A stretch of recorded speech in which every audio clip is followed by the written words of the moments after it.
Selamat siang, Salam, Om Swastiastu, Namo Buddhaya, Salam Kebajikan, Wassalamualaikum warahmatullahi wabarakatuh. Perkenalkan, nama saya Ifrianus Susun, teman saya Adelia Salfitri, dan saya Satria Keprayoga. Kami dari Prodi PGSDC semester 3 dari kelompok 11. Hari ini kami sedang berada di Keraton Kanoman untuk mengetahui sejarah dari Keraton Kanoman. Ayo, dan mendeskripsikan semua bangunannya. Ayo, ikuti keseruan kami. Yuk. Halo teman-teman, hari ini aku sedang berada di salah satu tempat bersejarah di Jawa Barat, yaitu Keraton Kanoman Cirebon. Keraton ini bukan hanya bangunan tua, tapi juga saksi perjalanan panjang Kesultanan Cirebon. Yuk kita jelajahi keindahan, sejarah, dan budayanya bersama. Keraton Kanoman didirikan oleh Pangeran Muhammad Badruddin atau Sultan Anom I pada abad ke-17. Keraton ini muncul setelah terjadinya pembagian wilayah kekuasaan di Kesultanan Cirebon. Sampai sekarang, Keraton Kanoman masih dihuni oleh keluarga kesultanan dan menjadi pusat pelestarian budaya Cirebon.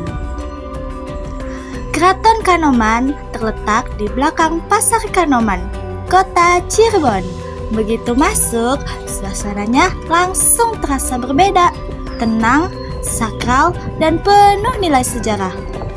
Dinding-dinding keraton dipenuhi ornamen khas Cirebon dan keramik Tiongkok yang sudah berusia ratusan tahun. Beberapa bangunan penting di dalam Keraton Kanoman yaitu 1. Lawang Dalem Agung. Lawang Dalem Agung adalah gerbang utama untuk memasuki area inti Keraton Kanoman. Gerbang ini menjadi simbol pemisah antara dunia luar dengan lingkungan sakral keraton. Bentuknya kokoh dengan hiasan ornamen khas Cirebon dan tempelan keramik Tiongkok kuno di beberapa bagian dinding yang menandakan hubungan dagang dan budaya Cirebon dengan Tiongkok sejak abad lampau. Secara filosofi, setiap orang yang melewati Lawang Dalem Agung diharapkan sudah membersihkan niat dan sikap karena akan memasuki kawasan yang memiliki nilai adat dan spiritual tinggi. 2. Siti Hinggil. Siti Hinggil berarti tanah yang ditinggikan. Tempat ini berada di bagian depan inti keraton dan memiliki lantai yang lebih tinggi dari area sekitarnya. Fungsinya yaitu tempat pelaksanaan upacara adat besar, prosesi penobatan sultan, penerimaan tamu kehormatan. Dari sini, sultan dapat menyapa rakyat dalam acara resmi. Siti Hinggil melambangkan kedudukan raja sebagai pemimpin yang dihormati dan dijunjung tinggi oleh rakyatnya. 3. Bangsal Jinem. Bangsal Jinem adalah bangunan berbentuk pendopo terbuka yang digunakan sebagai tempat musyawarah kerajaan, ruang berkumpul sultan dengan para pejabat keraton, lokasi pembacaan sejarah dan naskah. Babat Cirebon, bangsal ini menggambarkan nilai kepemimpinan yang tidak otoriter, melainkan mengedepankan musyawarah dan kebijaksanaan.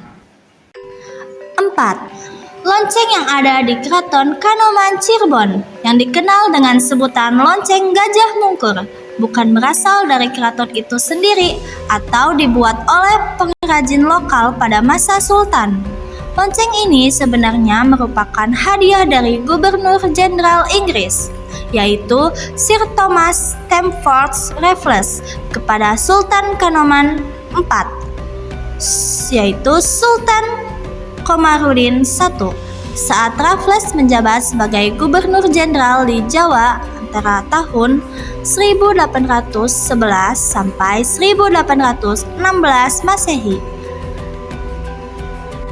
5. Museum Pusaka Keraton Kanoman. Museum ini menyimpan berbagai benda bersejarah seperti kereta kencana kerajaan, keris dan tombak pusaka, gamelan kuno, kursi kerajaan dan perabot kuno. Piring dan keramik Tiongkok berusia ratusan tahun. Setiap benda bukan sekadar koleksi, tetapi memiliki makna spiritual dan historis sebagai saksi kejayaan Kesultanan Cirebon.